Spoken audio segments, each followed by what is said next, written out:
On rejoint M. Sylvain Marleau, qui est conseiller en placement pour la financière Banque nationale dans le cadre de notre chronique financière pour discuter des pour et des contre des bas taux d'intérêt. Bonjour, M. Marleau. Bonjour, Karine.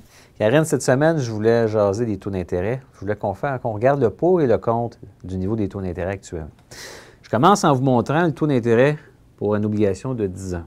Si on regarde le 16 janvier 2012, là, il y a quelques jours, au Canada, on pouvait placer à 1,92 % dans une obligation du Canada. Aux États-Unis, 1,86 %.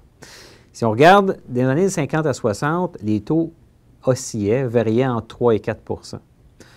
Alors que dans les années 60-70 %, les taux étaient entre 4 et 5 %. De 70 à 80, entre 5 et 8 %.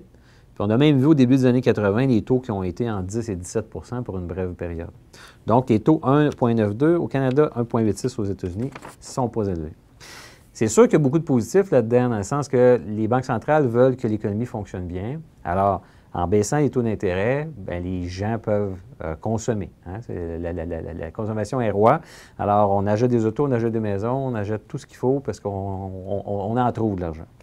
Pour les entreprises, c'est aussi positif parce que les compagnies peuvent se moderniser, ils peuvent agrandir, ils peuvent acheter des équipements à moindre coût. Normalement, ça devrait faire en sorte aussi que les profits vont être plus élevés parce que les compagnies vont payer moins d'intérêts. Par contre, il y a du négatif à tout ça, puis moi, je l'en vois régulièrement. On peut voir que l'endettement des ménages augmente sans cesse. Les banques centrales, en voulant garder les taux bas, en voulant faire rouler la consommation, font en sorte que le taux d'endettement au Canada a passé de 146 à 152 % en l'espace d'un an. Fait qu'il y a quelque chose de vicieux. On baisse les taux d'intérêt, on fait consommer les gens s'endettent de plus en plus. À un moment donné, il y a une fin à tout ça. La population, depuis quelques années, s'est lancée dans l'achat de propriétés qui sont de plus grande valeur que probablement jamais. On peut voir de plusieurs quartiers au Québec, on voit des maisons châteaux. Les gens ont payé des maisons à des prix très, très élevés. Au taux d'intérêt, en ce moment, ça peut fonctionner, mais quand les taux d'intérêt sont 2 % de plus, peut-être que ça sera plus difficile.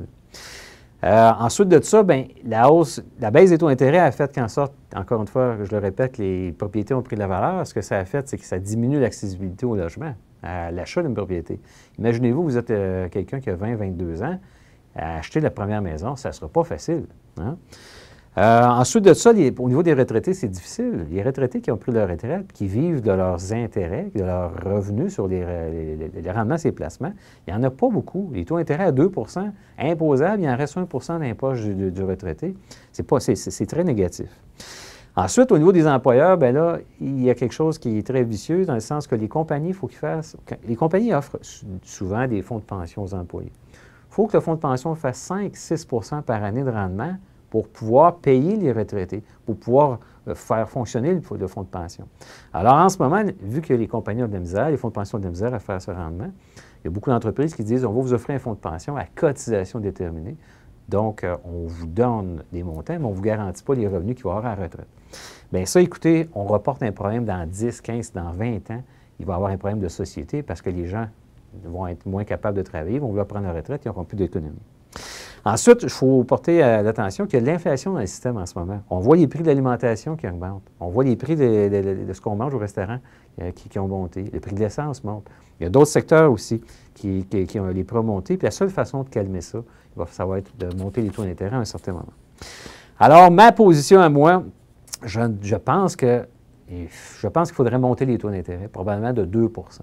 Okay? Pour faire en sorte qu'il y ait moins d'inflation, que l'immobilier se calme, que les revenus des retraités soient plus faciles à générer.